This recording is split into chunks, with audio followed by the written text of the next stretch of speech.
وزیر سبکدوش گردیده معارف چند قبل در نشست مطبوعاتی با روزنامه‌نگاران گفت که ترک پیشه کردن آموزگاران این یک دینامیک تحرک همیشگی در ساحه است و نباید از این فاجعه ساخت. خوب، واقعیت چیست و به ما چی میگوید واقعیت؟ تا کدام اندازه این مسئله فاجعه است یا نیست، این را در برنامه راست گپ محاکمه میکنیم که از طرف آسیا پلوس پیشکش می شود.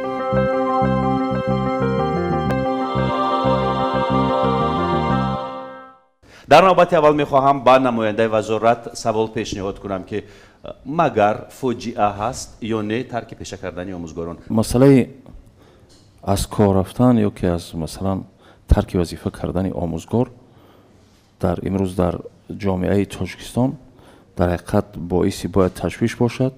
از این لحاظ که امروز مثلا اگر که آموزگار از در مخصوصا در دهاتی دوردست اگر از وظیفه می رود، از ترک کسب معلمی میکند، این می تواند برای مثلا به معلم ماندن مؤسسه‌های تعلیمی در دهاتی دوردست امکانیت بیارد و شرایط فراهم بیاید که مثلا کودکان به سواد بمانند. از این لحاظ امروز طبق اون آماری که امروز در وزارت معارف و علم جمهوری تاجیکستان وجود دارد، تا امروز در مؤسسه‌های تحصیلات عمومی جمهوری تاجیکستان 1531 نفر آموزگاران نمیرسند و این اصلا آموزگاران از فنهای فنهای دقیق، فنهای متماتیک، فیزیک، شیمی و از فنهای زبان و زبانهای روسی و انگلیسی هستند که مخصوصا در دهاتی دوردست این چیز به مشاهده میرسد. ولی باید تاکید کنیم که از نه تنها آموزگار بلکه مثلا هر یک ساحه‌ای که امروز وقتی متخصصان از اون ساحه میروند، این باید باعث تشویش و نگرانی باشد و نه تنها باعث تشویش و نگرانی مثلا مقامات‌های داخل دار، بلکه باعث تشویش جامعه و مردم باشد، چون معارف از آن خلق است.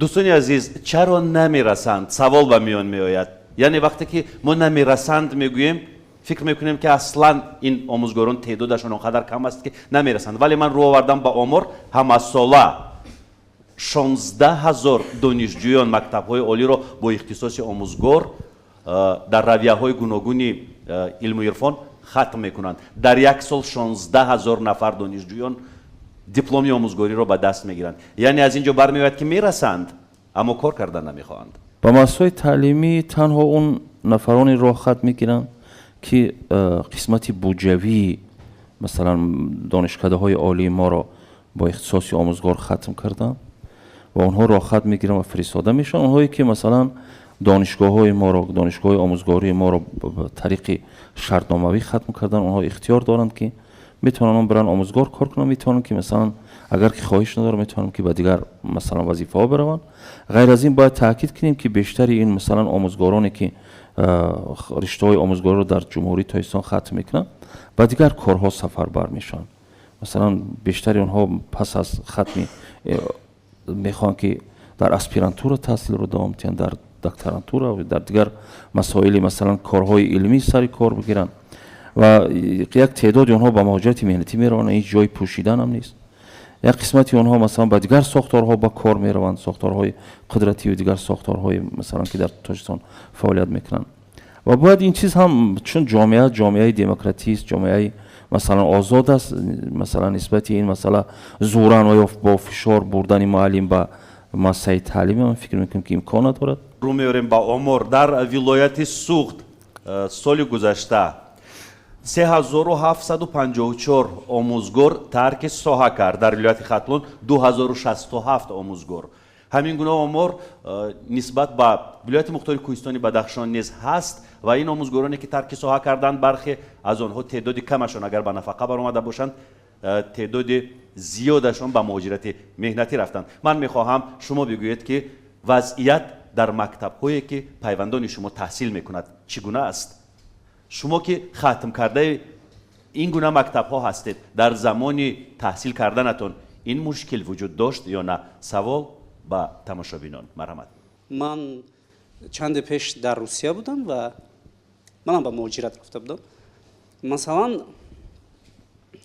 من با دو آموزگار خوردم، یکیش همسنفم بود، یکی دیگرش رو میشناختم، در اونجا خوردیم.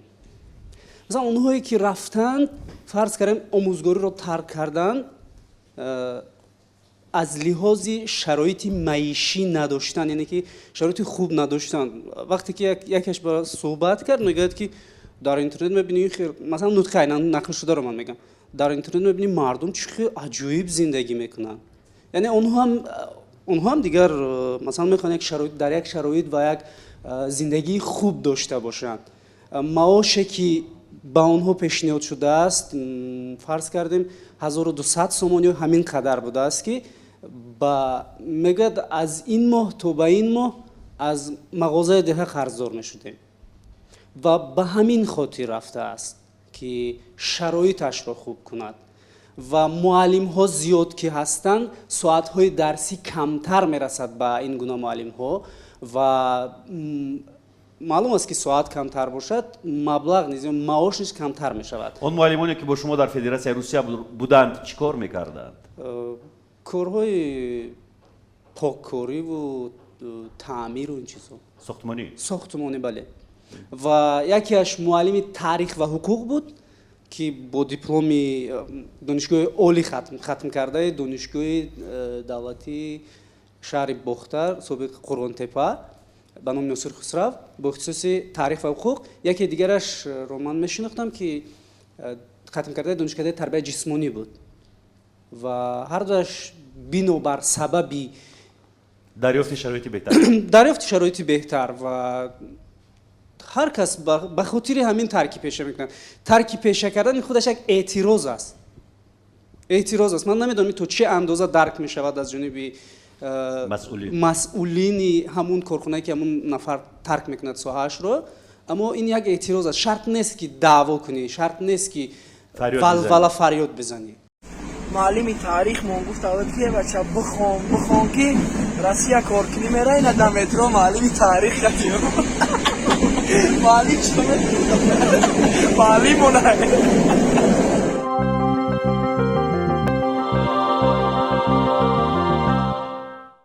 می رویم به دهه گچک، اونجایی که دلیر به وای رسیده است و اونجا تحصیل کرده است. چگونه بود شرایط تحصیل در مکتب شما؟ آیا آموزگاران می رسیدند و عموما شرایط فراگیری طالب علمان به تحصیل چگونه بود؟ ولی که شما گفتید و عبدالخلیل جانم که گفت، من یادی دوره مکتبیم رفتم. ما در یک مکتبی خیلی کهنه خوندیم که شاید همون ساختش از سالهای 30-40 شوروی بود و همیشه یک مکتب نیم ساخت از دوران شوروی دو آشیانه بود. نیم ساخت دیگه جنگ شهروندی شد و من شخصا یکم آرزو میکردم که کی مکتب ما نو تعمیر شد و من در اونجا تحصیل کنم. خب ما بچه دوران جنگ شهروندی همیشه داخل اون مکتب اتومات پرونک میکردیم، ولی همیشه من آرزو میکردم که مکتب ساخته شد و خوشبختانه سال 2010 این مکتب ساخته شد که الکی من در دوشنبه تحصیل میکردم که به لیسه اومده بودم. خلاصه برای من چه جالب است که معاش کمترین در دوره جنگ شهروندی معلم ها میگرفتن و حتی سالها معاش نمیگرفتن، ولی یک کارهای هوسمندکنی از دوران شوروی مونده بود و یک کارهای هوسمندکنی در همون دوره برای آموزگارا داده شد.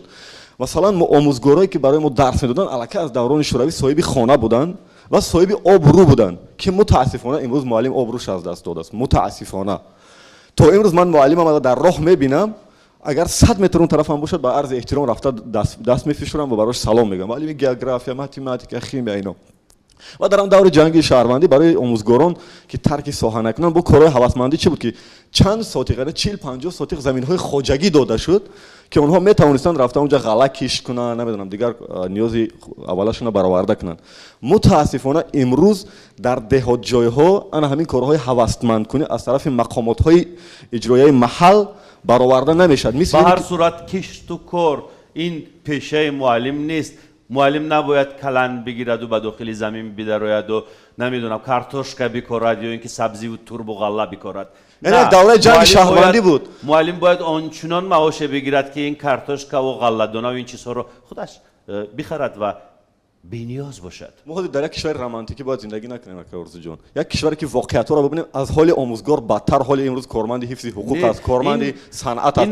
این احساس رمانتیکی نیست دلیر. میدونید مثلا وقتی که آموزگار با کاری کشاورزی مشغول میشود کی آمادگی میبیند، کی برنامه تعلیمیش رو آماده میکند، کی برای روزی فردا وای تیار میشود. یعنی این دوره جنگ شهروندی بود. باید در پیشه خودش وارد بشود، ژرف فرو برود. این دوره جنگ شهروندی بود. هنوز هم میدونن که امتیازهای آموزگارای جوان دارن. سبب شده نمیتواند که مثلا آموزگار از رسالت آموزگاری خودش کنار برود و مثلا دیگر پیشه رو.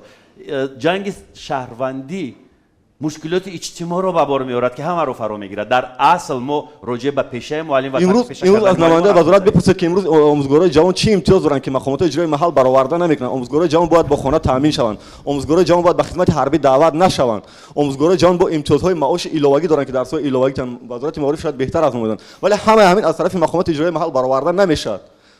متاسفانه همین اگر نیازها برآورده شود شاید جلب آموزگارای جوان به مکتب‌های دوردست بیشتر گردد. این میدونید این اگر این امکانیت ها داده شد مثل که همه میچسبند به این ساحه با نام معلم میشه. من چندین کسا رو میدونم که دیپلم عالی دارن ولی درست نوشته نمیتونن. معلم اولین چیزی که باید تاند این درست نوشته تاند، حرفا رو بداند، علامت ها رو بداند. مثلا من اهمیت میدم. یک روز جیانم با من گفت که معلم ما گفت اگر کلمه بسیارتر حرف داشته باشد گفت دو سه بار اول میخوند گفت بعد بلند میخوند که ما فهمیم. مثلا این یک کودک صنف یک این رو میفهمد. اگر این همین امکانیت ها به او داده شد که اون رفت غایبانه خواند بعد اومد معلم شد، در 40 روز چگونه میتواند یک آدم این اختصاص رو به خوبی بفهمه؟ چی میشود که با جای این امتیازها، با جای این همه امتیازها فقط معاش خوب بدهند؟ تمام.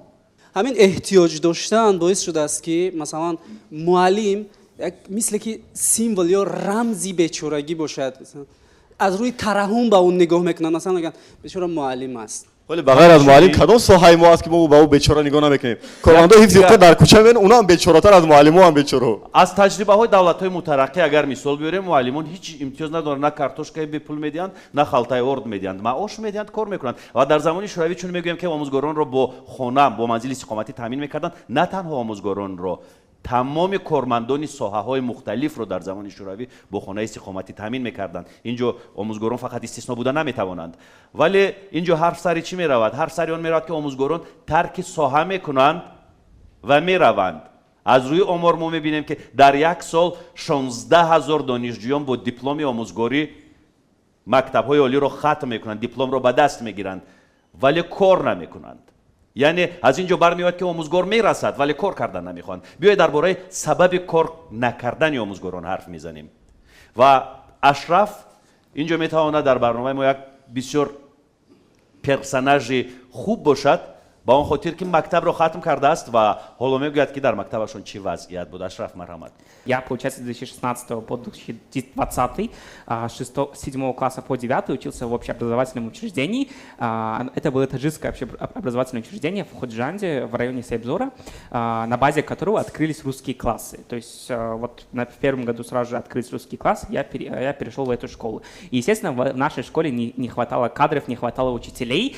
И помню я на тот момент, когда в 7 классе у нас ужасно не хватало учителей, у нас объединяли классы, у нас 2 класса объединяли, мы сидели по 3, по 4 на партах, у нас было 38 учеников в одном маленьком классе. Вот. Кроме этого у нас была одна женщина, Любовь Васильевна, замечательный учитель. Она была учителем по образованию английского языка, но преподавала нам также историю таджикского народа и всеобщую историю. Когда мы узнали об этом, мы сказали, почему вы нам не преподаете английский язык, тогда как она хорошо владела этим. Она сказала, вот директор меня попросил, сюда пришла работать как учитель английского языка, директор меня попросила, ой, что вам трудно, что ли, прочитать конспект детям? У нас же нет книжек по истории таджикского народа в русских классах. Ой, что-то вам нам сложно почитать конспекты детям. И она вот так вот нам преподавала, получается, историю таджикского народа и историю зарубежную, историю всеобщего мира. Кроме этого, у нас еще и был один учитель, это преподаватель биологии. Она была по образованию, кажется, химиком-биологом. Она нам преподавала биологию всем классам с 5 по 11. Потом, так как у нас не было учителя географии, она взяла на себя географию. Потом у нас не было учителей экономики, основ экономики. Она с 9 класса взяла с 9 по 11 экономику, этику семейной жизни. И еще и по совместителю была классным руководителем и заместителем по воспитательной части, потому что не хватало учителей в нашей школе. На русском языке, да? Да, Вы имеете в виду? русскоговорящих, потому что русские классы только-только открылись, Правильно. и не было. У нас, к сожалению, не хватает учителей на русском языке. Я тоже училась в Худжанте. Я закончила 13-ю школу-гимназию, и нам преподавали на русском языке, и преподавали именно специалисты. Историк у нас был с образованием историческим, я до сих пор помню его, Савлуков. Ой, не помню имя, отчество, помню фамилию. Он был прекрасным историком, он прекрасно рассказывал нам уроки, поэтому я считаю, что, наверное, скорее всего, это и зависит еще и от администрации школы. Школа должна выбирать именно специалистов, и тогда таких проблем не будет. Учитель биологии у нас был биологом по специальности, учитель русского языка был... Вы в каком году заканчивали? Я закончила в 2005 году. Я тоже выпускник гимназии номер 13 имени Максима Горького в 2020 году, и скажу, за 15 лет качество той гимназии не самый лучший, как было в вашем году. У нас тоже сейчас в нашей гимназии, которую я заканчивал, тоже не хватало учителей. Были учителя, которые работали тоже не по своему предмету. У нас учитель информатики вел также географию для ребят, потому что также не хватало учителей. Вот. И скажу еще, также есть, знаю учителей, которые также работали в наших школах и других школах, которые преподают предмет, который они не знают. Но сейчас уже, мне кажется, наше государство позаботилось об этом. И учителя, которые не имеют диплома по специальности, преподавать не имеют права. Где? В нашей стране, например, у нас не принимают. Вот я учитель начальных классов, и я вот получила высшее образование педагогическое, и только тогда меня приняли на работу. То есть Вы сейчас работаете в частной школе, да? Я работаю в Почему частной вы школе. в обычной школе не работаете? Когда я уехала с Худжанда, да, я перестала работать в государственной школе, мне предложили здесь работать в частной. Вы знаете, быть учителем – это призвание. Вот сейчас я слышала, много говорили о каких-то льготах. Да, конечно, это очень хорошо, но мне кажется, это принижает честь учителя. Мы должны с самого начала понимать, что учитель – это что-то высшее. И как будто учитель просит милостыню. Вот вы знаете, у меня возникло такое впечатление. Нет, так не должно быть. Хороший учитель, он всегда найдет деньги на кусок хлеба, потому что он всегда будет востребован. Вы говорите, что многие получили образование, но не стали преподавать. Я знаю многих, которые пробовали, но у них не получилось. Современная жизнь, она такая, знаете, она темп, совершенно другие взгляды, идеи. И сейчас учитель – это не то, что было раньше. Я считаю, что в советское время был культ учителя. Учитель, он прав всегда. Сейчас учитель – это в первую очередь наставник, друг. И каждый должен это понимать. И быть наставником и другом, должен понимать, что это его призвание быть учителем.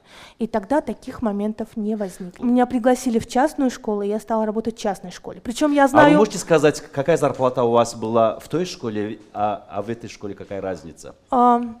Разница? Большая? Да, разница есть, потому что я работала в Худжанде, зарплата в Худжанде ниже, чем зарплата Сколько в Душанбе. было? Я получала 1500. Самонов. Да, В Худжанде. да. А здесь? А здесь я не могу вам сказать, это коммерческая тайна.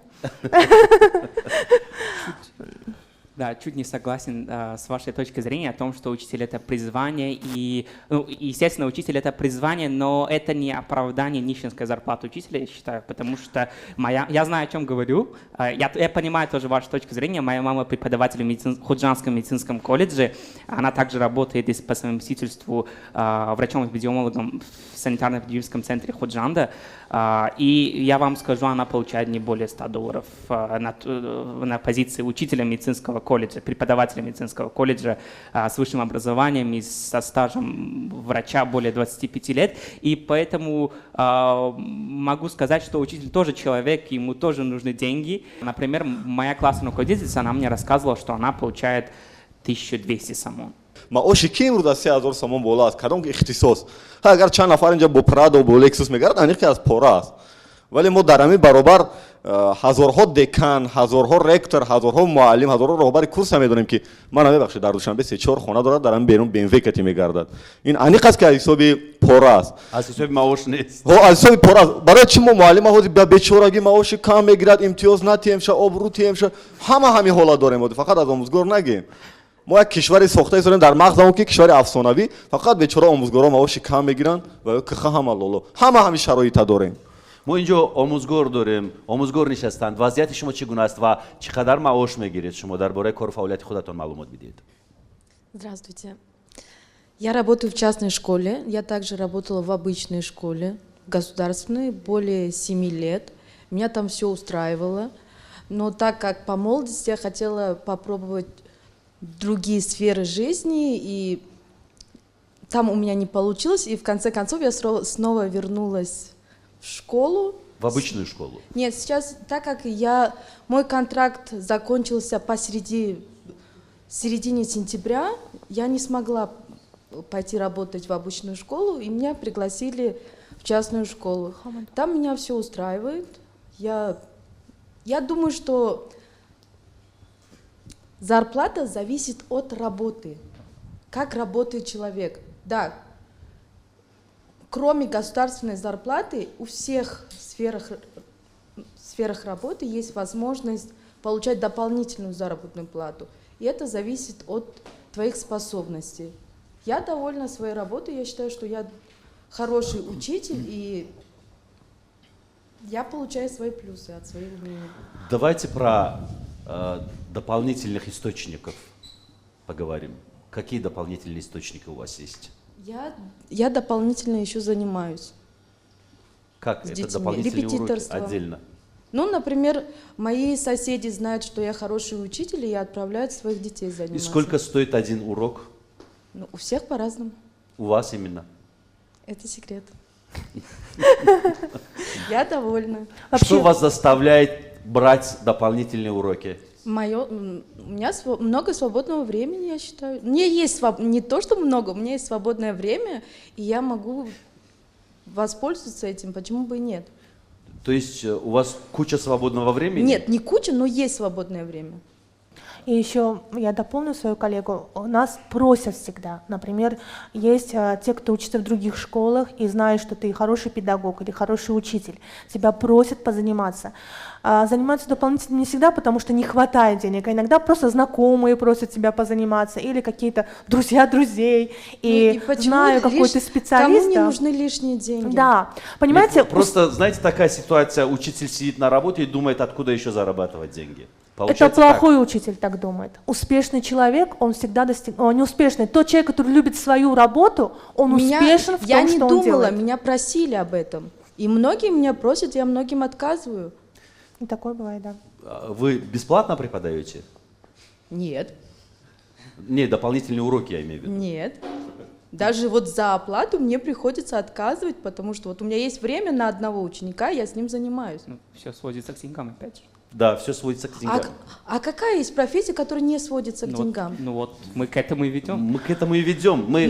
Понимаете, я считаю, что любая профессия, если ты хороший профессионал своего дела, ты сможешь в любой сфере найти... Понятно одно, понятно. Вы работаете, вы занимаете штат, рабочий штат. По штату вы работаете учителем. И вы еще подрабатываете где-то. Значит, есть нужда в этом. Нужно задать вам вопрос встречный, раз у нас ток-шоу. Вот вы, например, вы являетесь радиоведущим, вы прекрасный специалист, мы все знаем вас. Но вот сами вы, когда вам предлагают провести какое-то мероприятие, вы отказываетесь? Нет, конечно. Вы проводите его бесплатно? Нет, Значит, конечно. вы работаете, Вы сидите на работе и думаете, как же заработать деньги? Так получается, что ли? Мы об этом и говорим. Хотя вы и так успешный человек, я думаю, что вы неплохо зарабатываете. Я, в отличие от вас, признаюсь, что у меня зарплата недостаточная, я зарабатываю на мероприятиях и свадьбах, а вы вокруг да около ходите и не говорите ничего. Вот в чем проблема. Нет, мы Я работаем... лично не жаловалась насчет Да. зарплаты. Вы говорите, у нас все прекрасно, у нас все хорошо, но у нас дополнительные уроки. У нас все прекрасно, у нас все хорошо, но мы платно даем уроки отдельно где-то. А я вам открыто говорю, что я, как ведущий, выступаю на разных мероприятиях и зарабатываю деньги, об этом открыто говорю. Можно еще? А вы ходите вокруг да около. Можно еще? Быть успешным и быть удовлетворен своей зарплатой – это понятие растяжимое. Один человек получает 10 тысяч самани и думает, это мне мало, я хочу больше, я хочу еще подзаработать. Другой человек получает 1500 и спокойно сидит и думает, мне нормально, вот хлеб есть, масло есть, слава Богу. Вы понимаете, это понятие растяжимая заработная плата. Успешный человек – это тот человек, который возьмется за любое дело, он занимается своим любимым делом, и он хочет, чтобы это дело приносило ему деньги. Мы хотели просто сказать то, что именно в нашей стране, в Таджикистане, есть возможность зарабатывать, сколько тебе нужно. Вот Не именно. только из зарплаты до зарплаты, и на куске хлеба жить, Сидеть, да, сухой. а есть возможность зарабатывать, если ты хорошо знаешь свою профессию. И это не только преподаватель, и любая сфера. Если ты хорошо знаешь свою работу и делаешь, у тебя есть возможность. Почему вы не хотите признать эту реальность? Я- Почему вы не хотите Лично мне принять эту хватает реальность? моя зарплата. Лично мне. Лично я довольна своей зарплатой. И Но добавить однако- заработок, почему бы и нет? Однако вы еще берете какие-то дополнительные платные А работы. почему бы и нет? Денег никогда не хватает. Денег не бывает много. Ну вы говорите, денег не Нет, хватает, и в говорите, данный зарплата момент Хош я мекунам. довольна своей Як нукта. зарплатой. як чизро мо бояд як чизи бисёр воқеӣ аст мо бояд инро ба назар бигирем. Масалан агар 5 соли пеш шумо 2000 сомонӣ маош мегирифтед, ин бисёр хуб буд ва ҳама чиз метавонистед ба як зиндагии оддии хуб дошта бошед. Аммо дар чанд соли охир нархи маводи аввалият хеле боло рафт. ва ин маоше ки масалан ҳар сол маош зиёд мешавад, аммо пеш аз зиёдшавӣ нархҳо боло меравад.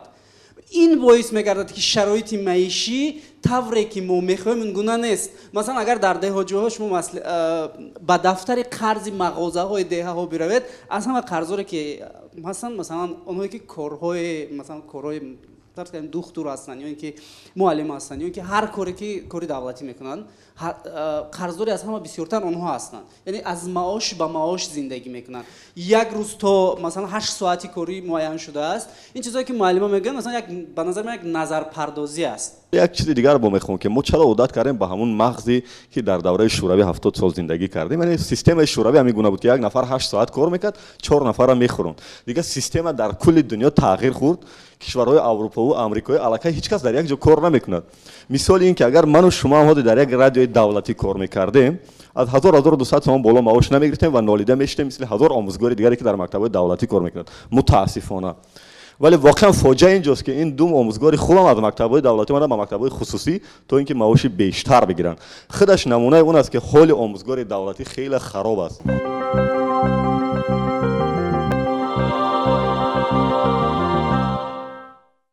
биёед дар бораи маош ҳарф мезанем. Маош чӣ қадар аст? гап сар ин меравад ки имрӯз мо дар масъалаи тарки вазифа кардани омӯзгор ҳарф мезанем ва омили асосӣ аз вазифа рафтани омӯзгорро мо маош мепиндорем. باید تاکید کنیم که هیچ عامل‌ها خیلی زیاد هستند و هیچ جای پنهان کردن هم نیست که با کودک کار کردن نهایت دشوار است و امروز در شرایط امروزی که پیشرفت علم و تکنیک است که با تکنولوژی نو است و در پیامشون پرزیدنت جمهوری تاجیکستان پیشوای ملت محترم امام علی رحمان هم تاکید کردند که برای مؤسسه‌های تعلیمی آموزگاران جلب شوند که در حقیقت استعداد آموزگاری دارند، استعداد پداگوژی دارند، با تکنولوژی حاضر زمان شناس هستند، زبان خارجی را میدانند و امروز بتوانند که همون کودک قانع کرده بتوانند. یعنی تکنولوژی حاضر زمان بیشتری کودک‌ها از معلم خوبتر میداند. برای این یک عاملی ترک وظیفه کردن آموزگارایی که چی از اینم باید ما روی راست بگیم که یعنی با طلبات امروز جوابگو نبودن دانش او است. یعنی او از بالای خود کار کردن توانسته است و بغیر از این خودی ترک وظیفه کردنی آموزگار در همون زمان شوروی هم وجود داشت. در یکی از مصاحبه های پارساله مثلا کشوری پیشرفته که امروز مردم ما به مهاجرت میروند و از اونجا به هیچ میسازن، مثلا در روسیه یک نفر زنی آموزگار از پوتین، از رئیس جمهوری مثلا روسیه خواهش کرد که معاشی مثلا یک ستافکه ما آموزگارو 13,000 روبل روسی است. 13,000 روبل روسی چند میشه با پول ما؟ یعنی همین معاشی ما است در همون روسیه هم آموزگاراش. غیر از این از روی انصاف بیاید بابتیم که در همین محلهای ما در دهات از همین آموزگار کدام کاتگوری دیگر بلندتر معاش میگیرد؟ مثلا آزاده و تازه و آزاده میرود 1500 سوم 1700 سومون مثلا معاش میگیرد. کدام کاتگوری مثلا دولتی و غیر دولتی دیگر اینقدر معاش میگیرن؟ این دو مثلا مسئله دو. دیدیم که برای آموزگار از سال 2007 قرار حکومت جمهوری چند گفتید؟ 2007 معاش 1000 چند؟ 1500 تا 1700 سومون در محل ها معاش میگیرن. آموزگار معاش میگیرد از روی 1.5 ستافکه کاریش. 1.5 ستافکه کاری، 1.5 بسته کاری. یک بسته کاری چی؟ یک بسته کاری تا 1000 سومون میگیرد، مثلا از حساب تفتیشی دفتر، از حساب راهبری صنفی و از حساب دیگر. و باز مشکلات دیگری هستند در این راستا، در این روند که برای ابونه باز از معاش جدا می شود، ابونه اجباری با بعضی از نشریه ها. خوب اگر معلم مثلا تصور کنید که معلمی که روزنامه نخواند، معلمی که ابونه نشود و گازیت و ژورنال نخواند، شما من معلم گفتم و مثلا خزینه نیست که این جریده و روزنامه ها رو رایگان به معلم متاسفانه چنین خزینه امروز در مؤسسات تعلیمی وجود ندارد. با اون خاطر که ما خودمون هممون کوشش میکنیم که اگر مؤسسه تعلیمی 5 سومون از یک پدر و مادر بگیرد، تمامی صداها و چی را پر از گپ خبر میکنیم. در صورتی که معاشش میرود به همون ابونه ها هیچ جای اشکالی ندارد، گفت هیچ دشوار ندارد. اگر که یک گزیت میخرد، یک گزیت میخرد، شما فکر میکنید که 1000 سوم کافی است برای زندگی مثلا شایسته برای یک ماه؟ محض به همین خاطر با قرار حکومت جمهوری تایستان امتیازها برای آموزگاران مقرر شده است. یعنی برای آموزگار جوانی که به مؤسسه‌های تعلیمی میرود با زمین نزد حولگی باید تامین شد تا او خانه بسازد، به منزل نباشد، اجاره ننشیند. مثلا این یک کمک حکومت جمهوری تایستان. دیگری که برای همین آموزگاران جوان در دایره 6000 سومون قرض امتیازناک داده میشد. یعنی به قرضی که مثلا در مدت چند سال از بانک ها قرض به فایز داده می شود. ولی تو کدام اندازه در عمل این کار رو پیاده میکنن؟ گپ در این که گپ سری اون میرود که در اون محل هایی که مقامات های اجرایی حاکمیت دولتی نسبت ساحه معارف، نسبت مکتب، نسبت اون فرزندای محل مثلا غمخوار هستند، این چیز عملی شده است. به هر صورت مثلا شما بگویید که 1000 سومون، اگر از این 1000 سومون 100-200 سومونش برای ابونه و این چیزها اگر جدا شود، مثلا 800 سومون برای زندگی یک ماهه آموزگار، خوردن، پوشیدن، نگهبانی مثلا 3-4 فرزند کفایه است؟ سر و لباس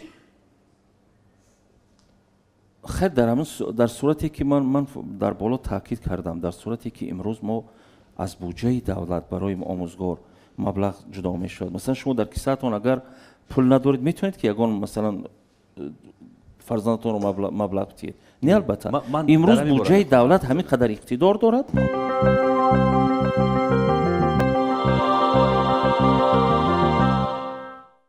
مدامی که اگر به کمک معارف احتیاج دارد، مدامی که اگر معلم به کمک احتیاج دارد، چرا رسما دولت پولکی نمی کند مکتب ها را؟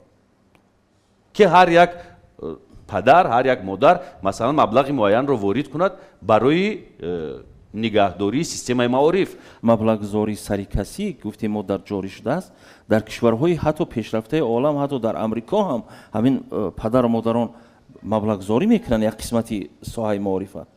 این هیچ جای چیز نیست. ولی اگر این دیدیم که قانون معارف امروز تحصیلات حتمی اساسی رو جمهوری تاجیکستان کفالت داده است. تحصیلات حتمی اساسی رو برای همه شهروندان تاجیکستان تحصیلات رایگان است. بله. تحصیلات حتمی اساسی رو رایگان کفالت داده است حکومت. این دولت است، دولتی دموکراتی قربانیات دنیوی و باید سر این مسئله باید ما масалан он қадар фоҷиа сохтанд ки гӯё ки муаллим маҳз маош муаллима маҷбур кардааст ки тарки вазифа кунад, дар сурате ки дар ҳамон кишваре ки он ба муҳоҷират меравад омӯзгор ҳамин қадар маош мегирад, аз ин зиёд намегирад.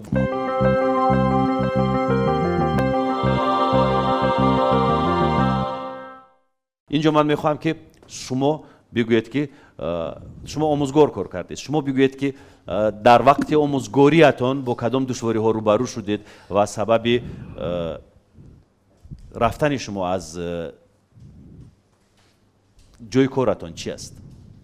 вақте ки дар мактаби миёна ба кор даромадам, инҷо бо дастгирии албатта директори муассисаи таълимӣ буд, ба ҳайси омӯзгори забон ва адабиёти тоҷик иштирок кардам. Пеш аз ин дар озмунҳои сатҳи ҷумҳуриявӣ низ иштирок карда будам ва ба ҳамин хотир ин як ҷамъи кори ман шуда буд.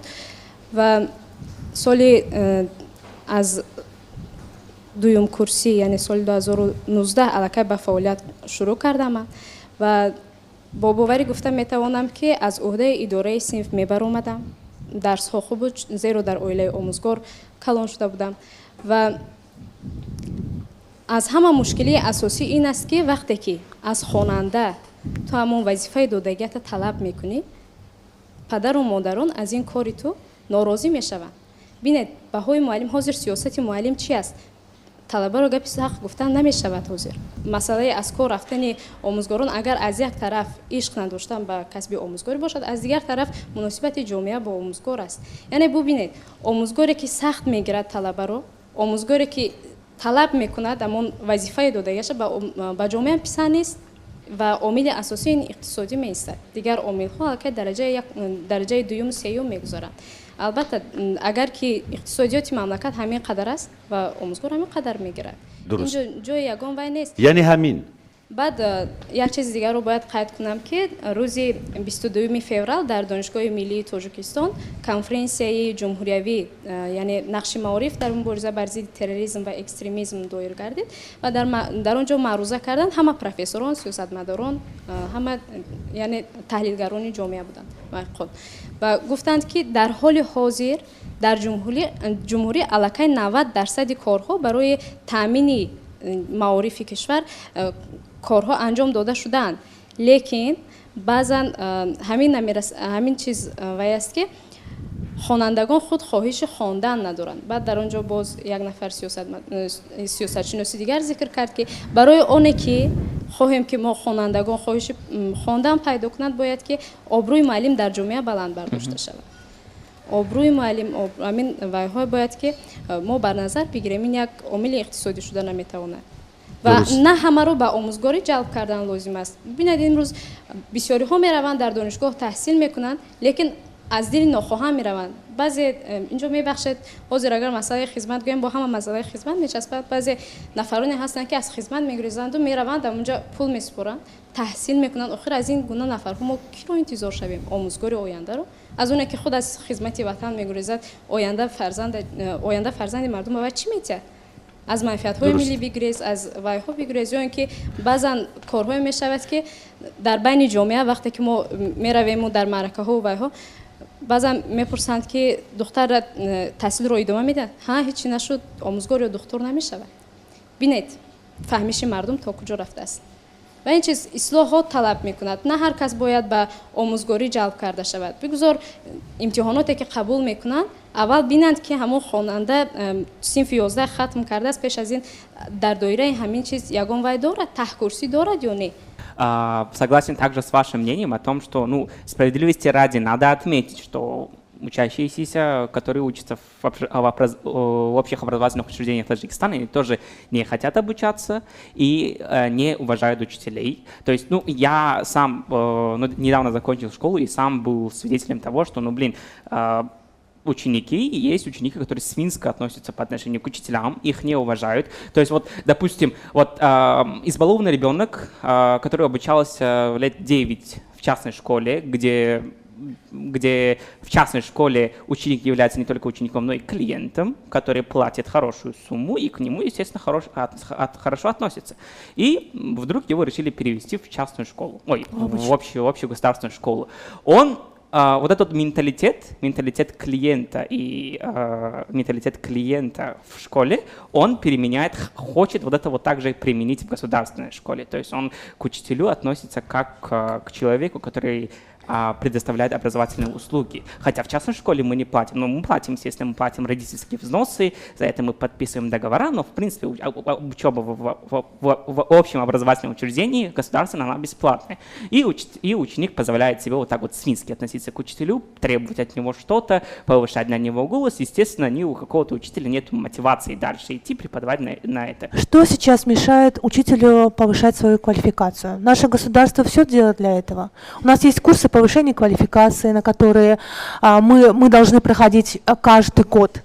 Что мешает учителю повышать свои знания, повышать свою квалификацию? Вот вы говорите о том, что вас не устраивает система образования. Я еще раз говорю, я закончила школу здесь, у меня 2 высших образования.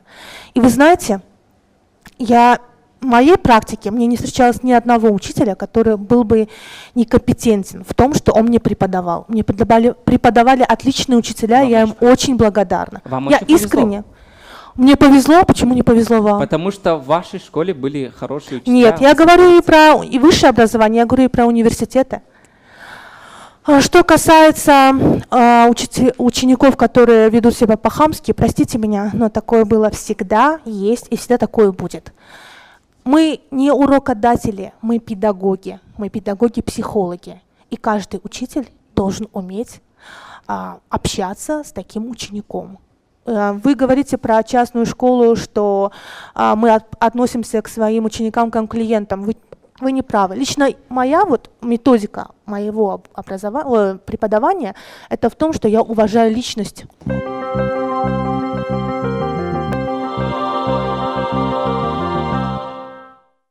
вазорат дар самти ислоҳоте ки пешниҳод шуд аз ҷониби президент ҳоло чӣ корҳоро ба нақша гирифтааст? мо таъкид кардем ки ҳамаи ҷомеаҳои пешрафтаи дунё танҳо Тоҷикистон истисно нест аз соҳаи маориф ба ислоҳот ниёз доранд ва имрӯз ҳам соҳаи маорифи мо мушкилиҳои зиёде дорад ки сари ислоҳи онҳо ҳукумати ҷумҳурии Тоҷикистон ва бевосита президенти азизи кишварамон таъкид карданд.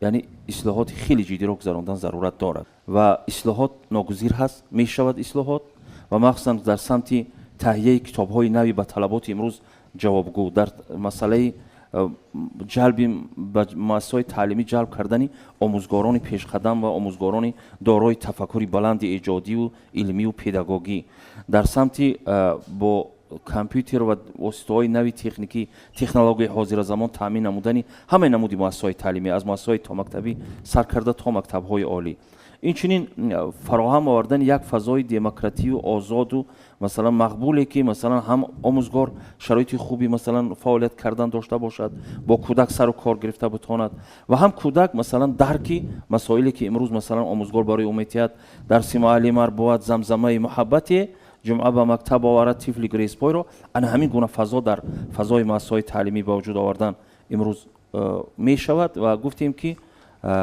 ҳама гуна давлатҳои пешқадами дунё масалан ки мо дар амрико ҳам ки будем онҳо гуфтанд ки мо соҳаи маорифи амрико ба як ислоҳоти хеле ҷиддӣ ниёз дорад маош омили асосии тарки вазифа кардани омӯзгор нест инҷо омилҳои дигаре ҳам вуҷуд доранд ки гуфтем ки ҳам ба муҳоҷирати меҳнатӣ рафтани ҳам ба нафақа рафтани омӯзгорон ҳам масъалаҳои фавт аст агар вазъият чунин боқӣ бимонад омӯзгорон нарасанд пешаро тарк бикунанд натиҷааш чӣ хоҳад шуд аз рӯи ҳадсу тахминҳо натиҷа албатта маълум аст ки натиҷа дардовар аст вале маҳз ба ҳамин хотир президенти азизи кишвар таъкид карданд ки ислоҳот дар соҳаи маориф бояд рӯи кор биёяд маҳз ҳамин омил бояд мо кӯшиш кунем ки ҳар як кас дар ҳамун ҷои худаш дарк кунад таъмин кардани муассисаҳои таълимӣ онҷо таъкид рафта буд ки дар соҳаи тиб махсусан масалан мутахассисони хуб намерасанд дар дигар соҳаҳо ки заминааш боз ҳам ҳамин таълим аст таъмини муассисаҳои таълимӣ бо омӯзгор ин танҳо кори як вазорати маориф ва илм нест балки мақомотҳои иҷроияи ҳокимияти давлатии шаҳру ноҳияҳо аз ҳама бештар ба ин кор бояд саҳм гирифта бошанд зеро ин вазифаи онҳо ҳам ҳаст ба ғайр аз ин вазифаи таъмин кардани муассисаҳои таълимӣ аз рӯи гуфтем ки маориф чун аз они халқ аст дар ин ҷода падару модаронам бояд саҳм бигиранд дар ин ҷода ҳар як нафар шаҳрванди тоҷикистон ки ободию пешрафти ҳамин тоҷикистона орзуву ҳавас дораду масалан احترام دارد باید کوشش کند در این مسئله. و در مسئله بلندروی معاش یگون گپ هست یا نه؟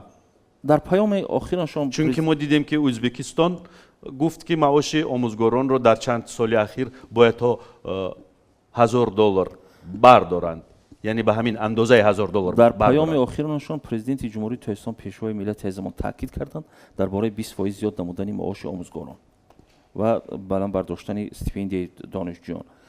این وابسته به وضعیت اقتصادی کشور است و این با قرار حکومت جمهوری تاجیکستان روی کار میاد. توک شو تحت عنوان راستی گپ اینجا به انجام میرسد.